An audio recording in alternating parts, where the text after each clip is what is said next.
Bismillahirrahmanirrahim. Assalamu alaikum students. My name is Abdurrahman and I'm teaching you biology. Students, in this session we are going to discuss about the reproduction in man. इंसान अशरफुल मखलूकात है. Zoologically अगर देखें तो we are at the highest organizational level. In terrestrial organisms, vertebrates, mammals, इन सब groups में सबसे नुमाया हम खुद हैं. हमारे अंदर रिप्रोडक्शन किस तरह से होती है, वन बाय वन मेल और फीमेल रिप्रोडक्टिव सिस्टम्स की डिटेल्स देखते हैं बोर्ड पे. Alright students, reproduction in man. सबसे पहली चीज तो यहाँ पे जो हम डिस्कस करने जा रहे हैं, it is about the reproductive mechanism. तो चूंकि हम खुश्की पे आ चुके हुए हैं तो स्टूडेंट्स ये याद रखिएगा, एक अडेप्टिव मैकेनिज्म हमारे अंदर मौजूद है, दैट इज इंटरनल फर्टिलाइजेशन.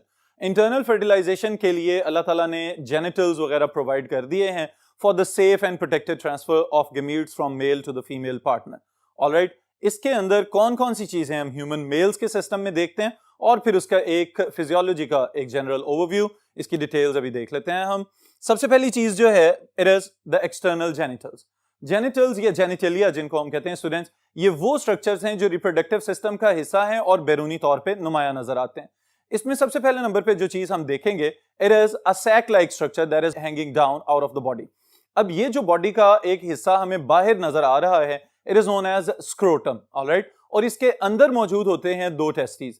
अब ये टेस्टीज असल में गोनेड्स हैं, यानी वो पार्ट्स, वो स्ट्रक्चर्स जिनके अंदर गमीट्स बनाए जाएंगे, यानी स्पर्म्स पैदा किए जाएंगे. ऑलराइट स्टूडेंट्स, फिर इसके साथ जो दूसरा जेनिटल स्ट्रक्चर हमें नजर आ रहा है, it is known as penis. अब ये जो पीनस है, बुनियादी तौर पे it is a supportive structure for the internal fertilization. चूंकि हम खुश्की पे पाए जाने वाले मैमल्स में से एक ग्रुप से ताल्लुक रखते हैं, तो यहां पे बहुत ज्यादा खतरा है इस चीज का कि मेल गमीट्स जो हैं वो अगर एक्सटर्नल फर्टिलाइजेशन की जानिब जाएं तो खतरे से दो चार हो सकते हैं. तो इस वजह से सेफ ट्रांसफर के लिए the penis has been provided that the sperms they should be lodged in the female reproductive system. Alright students, फिर उसके साथ ही साथ अगर हम स्क्रोटम या टेस्टिस की बात कर रहे हैं तो एक और इंपॉर्टेंट चीज समझ लीजिएगा कि बुनियादी तौर पे बॉडी से बाहर होने की एक और सिग्निफिकेंस है कि बॉडी टेम्परेचर की निस्बत टेस्टिस का टेम्परेचर थोड़ा सा कम होना चाहिए for efficient and better sperm production. Alright, फिर इसके साथ ही साथ डेवलपमेंट के दौरान जब हम एम्ब्रियोनिक स्टेजेस में होते हैं, the testis they are present inside the abdominal cavities, और फिर लेटर ऑन जैसे जैसे डेवलपमेंट मुकम्मल होती चली जाती है, they are descended down into the sac like structure known as scrotum. Alright students, तो ये तो मेन चीज है सबसे पहले नंबर पे जेनिटल्स के हवाले से. फिर इसके बाद ये जो सीक्वेंस या ये जो फ्लो स्टूडेंट्स मैंने यहाँ पे लिखा हुआ है, आपकी इजी अंडरस्टैंडिंग के लिए बहुत ही ज्यादा इंपॉर्टेंट है, इसलिए इसको फॉलो करते जाइएगा ताकि आप एक कॉम्प्रिहेंसिव नोट भी लिख सकें और अगर कोई शॉर्ट क्वेश्चन पूछा जाता है तो आप फौरी तौर पे उसका भी जवाब दे सकें. Alright students, now if we talk about the external genitals, pair of testes inside the scrotum lie outside the body and the male copulatory organ, the organ that is used for internal fertilization. All right, penis to transfer sperms to the female reproductive system. फिर उसके बाद अगर दूसरी चीज हम देख रहे हैं तो they are the gonads. Gonads बुनियादी तौर पे एक जनरल टर्म है, कोई भी ऐसा स्ट्रक्चर जिसमें गमीटोजेनेसिस यानी कि गमीट्स बनने का अमल मुकम्मल किया जा रहा हो, they are known as gonads. All right, तो ह्यूमन मेल्स की अगर हम बात करते हैं तो we have two testes. Alright, और इन टेस्टीज के अंदर एक एनरिच्ड नेटवर्क हमें नजर आता है ट्यूब्यूल्स का, and these tubules are known as seminiferous tubules. Alright students, अब इस पे जरा गौर कीजिएगा कि सेमिनिफेरस ट्यूब्यूल्स क्या होती हैं. बुनियादी तौर पे टेस्टीज के अंदर बारीक बारीक सी नालियां हैं और इन नालियों के अंदर स्पेशलाइज्ड सेल्स मौजूद हैं कि जो अपना अपना खास काम परफॉर्म कर रहे हैं, तब जाके ये मेल रिप्रोडक्टिव सिस्टम जो है ये फाल होता है या फंक्शनल हो सकता है. इसमें स्टूडेंट्स सबसे पहले नंबर पे जो स्पेशलाइज्ड सेल्स यहां पे डिस्कस किए गए हैं, these are the interstitial cells. Alright, अब आपको ये तो अंदाजा होना चाहिए कि बेसल लेमिना या बेसल लेयर के बाहर जो खुली जगह मौजूद होती है उसको हम बोलते हैं इंटरस्टिशियम. तो ये सेल्स बुनियादी तौर पे वहां से ताल्लुक होने की वजह से इनका नाम हमने इंटरस्टिशियल सेल्स रख दिया है. और दूसरा नाम भी याद रखिएगा, एमडी कैट के एमसीक्यूज के हवाले से इंपॉर्टेंट हो सकता है, this is Leydig cells. Alright students, और इनका काम क्या है, they produce the male hormone known as testosterone. अब टेस्टोस्टेरोन से आपको पहले से वाकफियत होनी चाहिए कि बुनियादी तौर पे इस हार्मोन का क्या काम होता है कि सेकेंडरी मेल कैरेक्टरिस्टिक्स डेवलप करवाना, और सेकेंडरी मेल कैरेक्टरिस्टिक्स डेवलप करवाने के साथ ही साथ जो अहम तरीन काम है, that is the formation of the sperms within the gonads, ये भी इसमें इंपॉर्टेंट रोल प्ले कर रहे हैं. Then students, the nerve cells और the Sertoli cells. Sertoli cells का क्या काम होता है? जब हमने नर्व सेल्स कह दिया तो आपका कंसेप्ट फौरन क्लियर हो जाना चाहिए कि यहाँ पे प्रोटेक्शन, नरिशमेंट और उसके साथ ही साथ लुब्रिकेशन वगैरह का काम करेंगे कि वो स्पर्म्स जो इमेच्योरिटी से मैच्योरिटी की तरफ का सफर तय करेंगे, उन स्पर्म्स को खुराक मुहैया करना, उनको हर वक्त मॉइस्ट एनवायरनमेंट या फेवरेबल कंडीशंस प्रोवाइड करना, ये इन सेल्स के इंपॉर्टेंट कामों में से एक काम है। इसकी वजह से स्पर्म्स मैच्योरिटी की तरफ जाएंगे और मैच्योर हो जाने के बाद फिर इनको अगले स्ट्रक्चर्स में ट्रांसफर कर दिया जाएगा। और वो कौन कौन से हैं? इसमें स्टूडेंट्स याद रखिएगा कि बुनियादी तौर पे ये जो पूरा ट्यूबुलर सिस्टम है, इस ट्यूबुलर सिस्टम के अंदर फिर आगे हम स्टडी करेंगे वास डिफरेंस वगैरह या एपिडिडमिस, लेकिन उससे पहले जो इस सेमिनिफेरस ट्यूब्यूल के अंदर होने वाला अहम तरीन काम है, this is known as spermatogenesis. Alright, अब ये बात भी याद रखिएगा कि दो टर्म्स आपसे पूछी जा सकती हैं। एक टर्म तो यही है स्पर्मेटोजेनेसिस और दूसरी spermiogenesis. There is a slight difference between these two terms. पहले नंबर पे हम ऑब्जर्व करने जा रहे हैं स्पर्मेटोजेनेसिस को। स्पर्मेटोजेनेसिस स्टूडेंट्स याद रखिएगा कि स्पर्म्स का पैदा होना, ऑलराइट, यानी कि वो जो सेमिनिफेरस ट्यूब्यूल्स हैं या सेमिनिफेरस ट्यूब्यूल्स भी इनको कहा जाता है, इन ट्यूब्यूल्स के अंदर स्पेशलाइज्ड सेल्स मौजूद होते हैं जिनको हम कहते हैं spermatogonia, also known as the sperm stem cells. यानी ये वो सेल्स हैं जो कि बार बार माइटोसिस के थ्रू स्पेशलाइज्ड सेल्स पैदा करेंगे और फिर उनके अंदर फर्दर मियोसिस होगी और उस मियोसिस के तहत इमेच्योर एंड देन डिफरेंशिएशन के बाद मैच्योर स्पर्म्स पैदा कर दिए जाएंगे। अब पहले नंबर पे आप ये याद रखिएगा कि स्पर्मेटोगोनिया वो डिप्लॉयड सेल्स हैं जिन्होंने कन्वर्ट होना है into the haploid male gametes known as the sperms. Alright, spermatogonia mitosis के थ्रू पैदा होते हैं from the germ line cells और फिर जर्मिनल एपिथेलियम में से प्रोड्यूस होते ही ये फौरी तौर पे ग्रो करेंगे, डिफरेंशिएट होंगे और फिर उसके बाद ये कन्वर्ट हो जाएंगे into primary spermatocytes. Primary spermatocytes वो सेल्स हैं which are destined for the production of sperms, alright, यानी वो सेल्स हैं जिनका मुकद्दर है कि इन्होंने फर्दर डिवाइड होके और मियोसिस के जरिए रिडक्शन डिवीजन से होते हुए स्पर्मेटिड्स तक जाना है। Then the primary spermatocytes, they are transformed into secondary spermatocytes after undergoing meiosis 1, alright, यानी यहां से meiosis 1 का आगाज होगा और उसके बाद प्राइमरी स्पर्मेटोसाइट्स को सेकेंडरी स्पर्मेटोसाइट्स में कन्वर्ट कर दिया जाएगा। Secondary spermatocytes they will undergo the second meiotic phase, यानी यहां पे मियोसिस 2 होगी और मियोसिस 2 हो जाने के बाद स्पर्मेटिड्स प्रोड्यूस होंगे। स्पर्मेटिड की टर्म जो हम यूज कर रहे हैं स्टूडेंट्स, तो आप समझ जाएं कि अभी ये इमेच्योर स्टेज पे हैं, अभी ये नॉन फंक्शनल है, इवन दो कि हम ये भी कह सकते हैं कि दे हैव स्लाइट मोटिलिटी। अभी इन्होंने डिफरेंशिएट होना है, इन्होंने ग्रो करना है और फिर उसके बाद ये कन्वर्ट होंगे into mature sperms. Alright students, तो ये वाला सारे का सारा जो प्रोसीजर स्टेप बाय स्टेप यहां पे मैंने आपको बताया है, this whole thing is known as spermatogenesis. और इस अमल का होना बहुत ही ज्यादा जरूरी है। क्यों जरूरी है स्टूडेंट्स? कि आप इसको समझ लें कि बुनियादी तौर पे स्पर्मेटोजेनेसिस होगा तो ही तो स्पर्म्स प्रोड्यूस होंगे। और मेल रिप्रोडक्टिव सिस्टम की एक और सिग्निफिकेंस ये है कि all the sperms that have been produced they are functional. Female reproductive system में थोड़ा सा सिनेरियो डिफरेंट हमें नजर आएगा, इसको इंशाल्लाह ताला कमिंग सेशन में देखेंगे। लेकिन मेल रिप्रोडक्टिव सिस्टम के लिहाज से आप ये बात याद रखिएगा कि यहां पे क्या हो रहा है, all the 4 sperms that have been produced they are functional gametes. Alright, इनके अंदर 22 ऑटोसोम्स मौजूद होंगे और एक एक इनके अंदर सेक्स क्रोमोसोम होगा, ईदर X और Y, दोनों में से कोई भी एक हो सकता है क्योंकि मेल गमीट्स की बात हो रही है। ऑलराइट स्टूडेंट्स, फिर उसके बाद मैच्योर स्पर्म्स बन जाने के बाद इनको थोड़ी देर के लिए आर्जी तौर पे स्टोर किया जाता है इनसाइड द वास डेफरेंस, जिसको हम main duct of the reproductive system भी कह सकते हैं। बहुत इंपॉर्टेंट स्टेटमेंट है आपके लिए एमसीक्यूज के हवाले से। फिर इसके बाद the sperms they are transferred here after maturation. जैसे ही स्पर्मेटिड्स स्पर्म्स की फॉर्म में कन्वर्ट होते हैं, फिर उसके बाद उनको यहां पे भेज दिया जाता है। और इस ट्यूब के अंदर एक खासियत है कि ये अपनी फ्लेक्सिंग या कॉन्ट्रैक्शन रिलैक्सेशन के थ्रू आहिस्ता आहिस्ता आहिस्ता स्पर्म्स को आगे मूव करवा सकती है। ऑलराइट, फिर स्पर्म्स मूव करके एक बड़े स्वोलन पार्ट तक चले जाते हैं, that is highly convoluted tubular part, इसको हम कहते हैं एपिडिडमिस। एपिडिडमिस के अंदर यहां पे स्पर्म्स को थोड़ी देर के लिए स्टोर किया जाएगा और फिर उसके बाद इनको मैच्योर कर लिया जाएगा खुराक वगैरह मुहैया करके। This process is known as spermiogenesis. Alright students, तो ये बात याद रखिएगा कि जो मैंने आगाज में बताया था, spermatogenesis and spermiogenesis, they are 2 different steps, they are 2 different procedures. Alright students, फिर इस सारे काम को मुकम्मल करने के लिए कभी भी ये बात ध्यान में रखिएगा कि ग्लैंड्स या हार्मोनल सिक्रीशंस के बगैर ये मुमकिन नहीं है।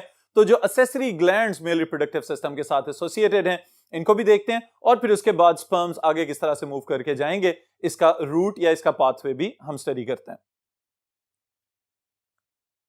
जी स्टूडेंट्स, द असेसरी ग्लैंड्स, इसका मतलब ये है कि ये ग्लैंड्स यहां पे हेल्प आउट करने के लिए बैठे हुए हैं। ऑलराइट, सबसे पहले नंबर पे जिस चीज का हम जिक्र करेंगे, it is known as seminal gland. Seminal vesicle की जनरली टर्म इस्तेमाल की जाती है। इसकी जो सिक्रीशंस हैं वो सीमेन का 60% हिस्सा है। बहुत ही ज्यादा इंपॉर्टेंट चीज है स्टूडेंट्स, याद रखिएगा, क्योंकि खाली जो स्पर्म्स प्रोड्यूस हुए हैं वो ही सीमेन नहीं बना रहे। सीमेन क्या है? Sticky white fluid that comes out of the penis after ejaculation, उसको हम कहते हैं सीमेन।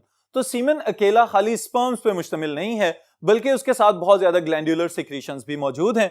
The first one is seminal secretion, फिर उसके बाद prostate gland, one of the most significant glands of the male reproductive system, क्योंकि इसने भी स्पर्म्स को एनर्जी प्रोवाइड करनी है, शुगर्स प्रोवाइड करनी है और वो पावर देनी है, जिसकी वजह से स्पर्म्स की मोटिलिटी में इजाफा होता चला जाएगा, and the sperms they are able to move from the male reproductive system up till they reach the fallopian tubes of the female reproductive system. It comprises 30% of the seminal volume. जो semen का जो fluid release हो रहा है उसका 30% हिस्सा जो है वो आपके prostate gland के secretions पे मुश्तमिल है। Then is the bulbourethral gland or the Cowper's gland. ये दोनों नाम इस्तेमाल होते हैं मुख्तलिफ किताबों में। इसको याद रखिएगा स्टूडेंट्स, बुनियादी तौर पे it is a lubricating gland, लेकिन उसके साथ ही साथ एक बहुत इंपॉर्टेंट सिक्रीशन पैदा कर रहा है। It secretes thick alkaline mucus, जिसका काम क्या है? To neutralize acidity of the urethra due to presence of urine. अब यहां पे आपको चैप्टर 15 की एक स्टेटमेंट में रिवाइज करवाना चाहूंगा, and that is that human males they have urinogenital duct, all right? यानी कि जो यूरेथ्रा है बुनियादी तौर पे ये एक्सक्रीटरी सिस्टम का भी हिस्सा है और साथ ही रिप्रोडक्टिव सिस्टम का भी हिस्सा है। तो इस वजह से हम ये कहेंगे यूरिन के कुछ यूरिनरी एसिड्स वगैरह मौजूद हैं, तो उनको न्यूट्रलाइज करवाना ये बल्बोयूरेथ्रल ग्लैंड का काम है। इसकी सिक्रीशंस फौरी तौर पे उनको न्यूट्रलाइज करेंगे ताकि स्पर्म मोटिलिटी बढ़ सके, और उसके साथ ही साथ स्पर्म्स को आगे पुश आउट करने के लिए या इजैक्यूलेट करवाने के लिए इनका बहुत ही इंपॉर्टेंट किरदार है। ऑलराइट स्टूडेंट्स, अब इसके बाद जो चीज हम प्रीवियसली डिस्कस करते हुए आ रहे थे कि एपिडेर्मिस से फौरी तौर पे स्पर्म्स को आगे भेजा जाएगा और स्पर्म डक्ट से होते हुए ultimately they will reach the urethra, और यूरेथ्रा से फिर इनको इजैक्यूलेट कर दिया जाएगा। This is the whole structure that you need to study. इसके लिए स्टूडेंट्स याद रखिएगा जो फ्लो, जो पॉइंट्स मैंने बताए हैं उसको अगर हम 3 हिस्सों में समराइज करना चाहें तो सबसे पहले आप क्या याद रखेंगे? The genitals, external genitalia. फिर उसके बाद दूसरी चीज जो आप याद रखेंगे वो है स्पर्मेटोजेनेसिस, यानी गोनेड्स के अंदर जो काम हो रहा है। और फिर तीसरी चीज आपने याद रखनी है, they are the accessory glands, जिनके बगैर ये पूरा प्रोसेस मुकम्मल हो ही नहीं सकता। ऑलराइट स्टूडेंट्स, फिर इसके साथ ही साथ एक और आखिरी important point, and it is कि ये सारा कुछ रेगुलेट कहां से किया जा रहा है, तो आप लोगों को याद होना चाहिए pituitary gland is the master gland. इसके ऑर्डर्स और इसकी सिक्रीशंस या रेगुलेशन के बगैर ये पूरा प्रोसेस मुमकिन नहीं है। ऑलराइट स्टूडेंट्स, तो इस सेशन के लिए इतना ही, फिर इंशाअल्लाह ताला नेक्स्ट सेशन में नेक्स्ट टॉपिक के साथ मुलाकात होगी। Bismillahirrahmanirrahim. Assalamu alaikum students. My name is Abdurrahman and I'm teaching you biology. Students, in this session we will talk about the human female reproductive system, इसके general structures और थोड़ी सी physiology जो आपके syllabus में शामिल है। इसको one by one देखते हैं डिटेल से बोर्ड पे। जी स्टूडेंट्स, बुनियादी तौर पे it is the second part of the reproduction in man। बिल्कुल उसी तरह जैसे ह्यूमन मेल्स के अंदर हमने कुछ एडेप्टेशन स्टडी की कि वहां पे रिप्रोडक्टिव स्ट्रक्चर्स मौजूद हैं which have been modified for the terrestrial mode of reproduction। इसी तरह ह्यूमन फीमेल्स के अंदर भी हमें रिप्रोडक्टिव स्ट्रक्चर्स जो नजर आ रहा है it has been specialized for the terrestrial mode of reproduction. लेकिन यहाँ पे इंपॉर्टेंट चीज स्टूडेंट्स ये है समझने वाली कि ये थोड़ा सा ज्यादा कॉम्प्लिकेटेड है as compare to the male reproductive system, क्योंकि यहाँ पे अलग-अलग से स्ट्रक्चर्स अपना अपना काम परफॉर्म कर रहे हैं, लेकिन ultimately it is the production site कि जहां से आप, मैं और हम सब इंसान जो इस प्लेनेट के ऊपर मौजूद हैं वो जमीन के ऊपर नमूदार होते हैं। तो it has a real significance. Alright students, one by one इसके स्ट्रक्चर्स को अगर हम डिस्कस करें तो the same sequence you should remember कि सबसे पहले नंबर पे एक्सटर्नल जेनिटल्स, फिर उसके बाद हम इसमें ओवोजेनेसिस यानी कि गमीटोजेनेसिस का अमल देखेंगे, और फिर उसके बाद जो एसोसिएटेड स्ट्रक्चर्स हैं as well as the accessory glands, इनको वन बाय वन देखते हैं। Alright, so the first thing is external genitals. The genitalia are known as vagina in human females. Vagina is that apparent part which is known as the reproductive structure. Alright, फिर इसके बाद students जो असल काम है that is perform by the gonads. बिल्कुल इसी तरह के जैसे ह्यूमन मेल्स में मैंने आपको बताया था कि the testes, the gonads they are the significant structures for the sperm production. बिल्कुल इसी तरह से यहाँ पे गमीट प्रोडक्शन यानी कि ओवोजेनेसिस के लिए जो स्ट्रक्चर्स इंपॉर्टेंट हैं they are the ovaries. Alright, तो यहाँ पे भी एब्डोमिनल लोअर एब्डोमिनल कैविटी के अंदर या पेल्विक रीजन हम कह सकते हैं, वहां पे पेयर ऑफ ओवरीज मौजूद है। लेकिन इंपॉर्टेंट चीज ये है कि दोनों ओवरीज में से one ovary produces one ovum every month, alright, due to that specified reproductive cycle. फिर इसके बाद जो इंपॉर्टेंट चीज है स्टूडेंट्स वो ये है कि इसके अंदर जो ओवोजेनेसिस का अमल हो रहा है, ये अलहदा से भी शॉर्ट क्वेश्चन के लिए याद रखिएगा, इसे हम oogenesis भी कह सकते हैं, ओवोजेनेसिस भी कह सकते हैं। बुनियादी तौर पे इसका मतलब क्या है, एग प्रोडक्शन, कि how the eggs are formed within the ovaries. तो वहां पे टेस्टिस के अंदर अगर आपको याद हो सेमिनिफेरस ट्यूब्यूल्स इंपॉर्टेंट थी इसकी प्रोडक्शन के लिहाज से, लेकिन यहाँ पे थोड़ा सा सिनेरियो डिफरेंट होता हुआ नजर आ रहा है। The production is done by the germ line cells, जो कि जर्म सेल्स कहलाएंगे। बुनियादी तौर पे ये खुद क्या हैं, डिप्लॉयड सेल्स हैं, और इनको हम ओवोजेनेटिक स्टेम सेल्स कह सकते हैं। अब इसके बाद इनके अंदर से जो सेल्स पैदा होते हैं दे आर नोन एज ओवोगोनिया।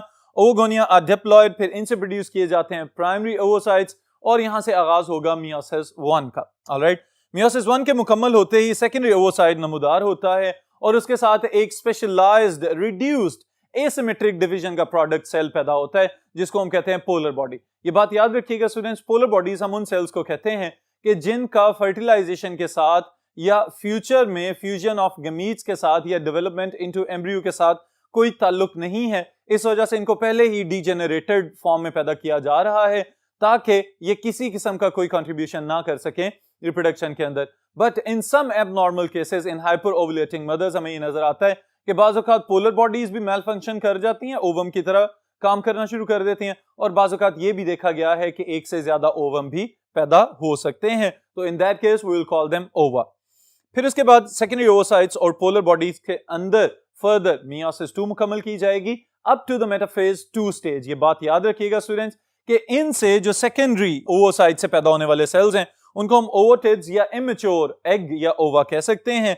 इनके साथ भी एक पोलर बॉडी पैदा होगी, तो अल्टीमेटली हमारे पास एक functional egg that has reached up to the metaphase 2 stage, उसके अंदर भी मियोसिस 2 अभी कंप्लीट नहीं हुई, और उसके साथ 3 रिड्यूस्ड सेल्स पैदा होंगे जिनको हम कहेंगे पोलर बॉडीज। ऑलराइट स्टूडेंट्स, फिर यहाँ पे सिग्निफिकेंट चीज जो आपने याद रखनी है वो क्या है, in comparison to the male gametogenesis, वहां पे अगर 4 स्पर्म्स पैदा होते हैं तो all of the 4 sperms are functional, लेकिन यहाँ पे जो 4 सेल्स पैदा हुए हैं उनमें से सिर्फ एक ही फंक्शनल एग होगा।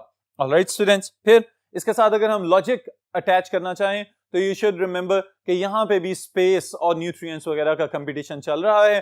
तो अगर ज्यादा ओवा पैदा होंगे, ज्यादा एग्स पैदा होंगे, तो उतने ही ज्यादा, चूंकि स्पर्म्स तो मिलियंस की तादाद में आ रहे हैं, तो स्पर्म्स उतने ही ज्यादा इनको फर्टिलाइज करेंगे, और फर्टिलाइजेशन के बाद इसका मतलब है कि एक ही यूट्रस के अंदर बहुत ज्यादा एम्ब्रियोज डेवलप हो सकते हैं। तो इतनी स्पेस और न्यूट्रिएंट्स को मैनेज करने के लिए नेचर ने पहले से ही ये एक एवोल्यूशनरी प्रोसीजर अडॉप्ट कर लिया हुआ है कि only one functional ovum in every reproductive cycle. Alright students, फिर उसके बाद इंपॉर्टेंट एमसीक्यू स्टेटमेंट्स हैं, ये आपने याद रखनी है। Meiosis 2 proceeds up to metaphase 2 and then completed only if oocyte or the egg is fertilized. अगर fertilization होगी उसके बाद जाके meiosis 2 को मुकम्मल किया जाएगा, and then the cell it will start its cleavage or the further future cell divisions. All right.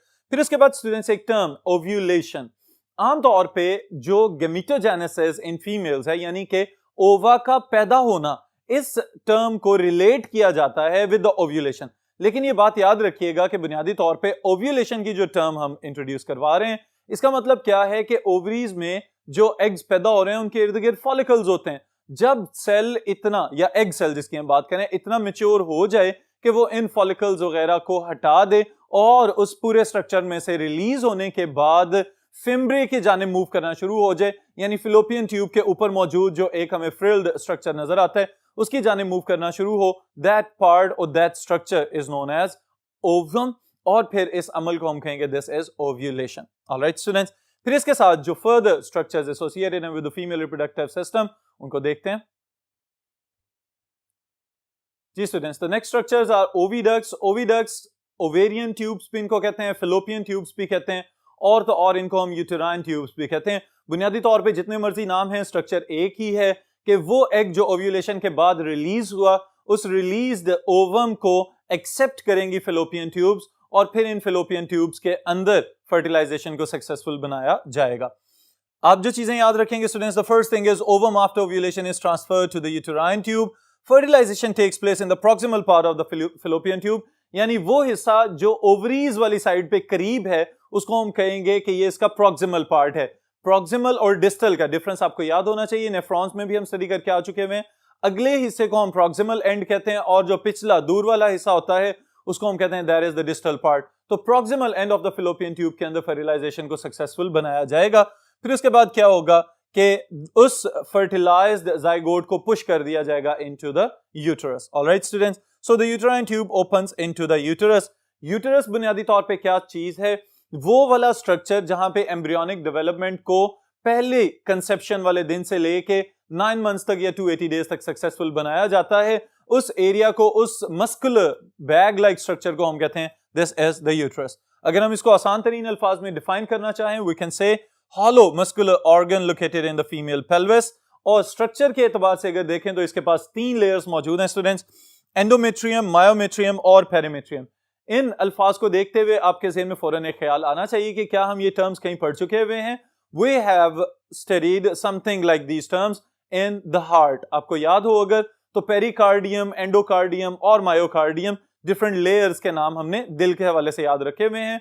तो यही बात याद रखिएगा कि बुनियादी तौर पे वही नाम है लेकिन स्पेसिफायर हैं this time with the layers of the uterine wall. Alright students, फिर उसके बाद जो इंपॉर्टेंट चीज आप याद रखेंगे इट इज दैट कंसेप्शन और इम्प्लांटेशन।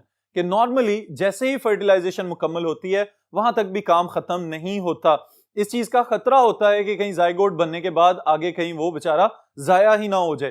तो जब तक वो जाइगोट वहां से ट्रेवल करके आके यूटेराइन वॉल के साथ अटैच नहीं हो जाता तब तक हम इस चीज को कंसेप्शन या इम्प्लांटेशन का नाम नहीं दे सकते, क्योंकि इस अमल का बुनियादी मकसद या इसका रिलेशनशिप इस चीज के साथ है कि जब तक वो एम्ब्रियो जो डेवलप होना चाह रहा है वो 5-6 दिन के बाद जाइगोट स्टेज से अगले 5-6 दिन के बाद जब ब्लास्टोसिस स्टेज तक पहुंचता है उसके बाद जाके यूटेरस की वॉल के अंदर एम्बेड हो जाता है। इसके बाहर एक लेयर मौजूद होती है जिसे हम जोना पेलिसिडा कहते हैं। जैसे ही वो रिमूव होगी उसके बाद इम्प्लांटेशन होगी। इम्प्लांट होते साथ ही फिर असल डेवलपमेंट शुरू होती है और उस असल डेवलपमेंट में एक बहुत ही की रोल प्ले करता है प्लेसेंटा। ऑलराइट स्टूडेंट्स, तो कंसेप्शन या इम्प्लांटेशन में जो इंपॉर्टेंट पॉइंट आप याद रखेंगे that after 5 to 6 days of fertilization embryo reaches its blastocyst stage।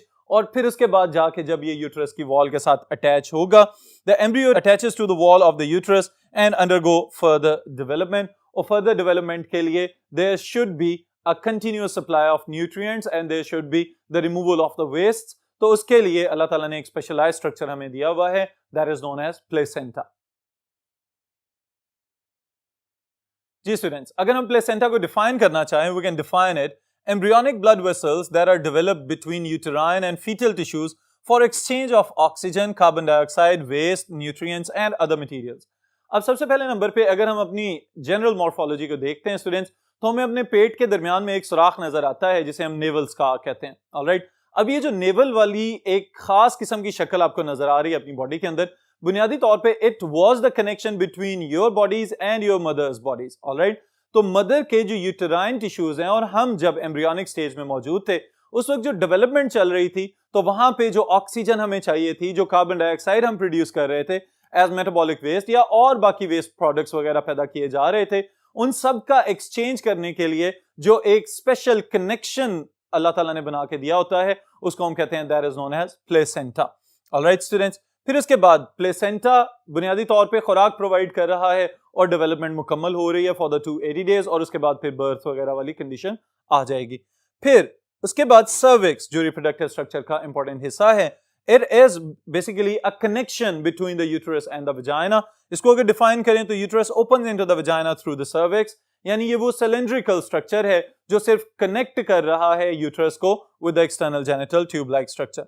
Alright, फिर उसके बाद स्टूडेंट्स आप इंपॉर्टेंट स्टेटमेंट याद रखिएगा, urethra and vagina have independent openings. यहां पे मैं आपको रिवाइज करवाता चलूं, ह्यूमन मेल्स के अंदर जो एक ही ट्यूब है फॉर द एक्सक्रीशन और urination as well as for the ejaculation, तो इस वजह से यूरेथ्रा को हम कहते हैं कि urethra in human mails is urinogenital duct. Alright, लेकिन ह्यूमन फीमेल्स के अंदर ये बात काबिल गौर है कि यहाँ पे urethra has a separate opening, vagina has a separate opening. Alright, इस चीज को याद रखिएगा एमसीक्यू स्टेटमेंट के लिए। फिर इसके बाद स्टूडेंट्स एक्सेसरी ग्लैंड्स, जो लास्ट चीज हमने यहाँ पे शामिल करनी है वो ये है कि इसका इंपॉर्टेंट काम क्या है। बार्थलिन ग्लैंड्स मौजूद हैं, बिल्कुल उसी तरह के जैसे मेल्स में हमने बल्बो यूरेथ्रल ग्लैंड का नाम पढ़ा था। लुब्रिकेशन कर रहे हैं और उसके साथ ही साथ neutralisation of acidity of vagina due to presence of urinary acids, ये इसकी एसिडिटी को रिड्यूस करते हैं। ऑलराइट स्टूडेंट्स, तो ये पूरा प्रोसेस बुनियादी तौर पे स्ट्रक्चर को एक्सप्लेन कर रहा है और साथ ही साथ अगर फर्टिलाइजेशन सक्सेसफुल हो जाए तो ये वाला सारा काम होगा। लेकिन अगर फर्टिलाइजेशन सक्सेसफुल नहीं हो रही या स्पर्म्स की कोई अवेलेबिलिटी नहीं है तो उस सिनेरियो में एक डिफरेंट केस डेवलप होता है जिसको हम मेंस्ट्रुएशन कहते हैं। इसकी डिटेल्स इंशाल्लाह नेक्स्ट सेशन में स्टडी करेंगे।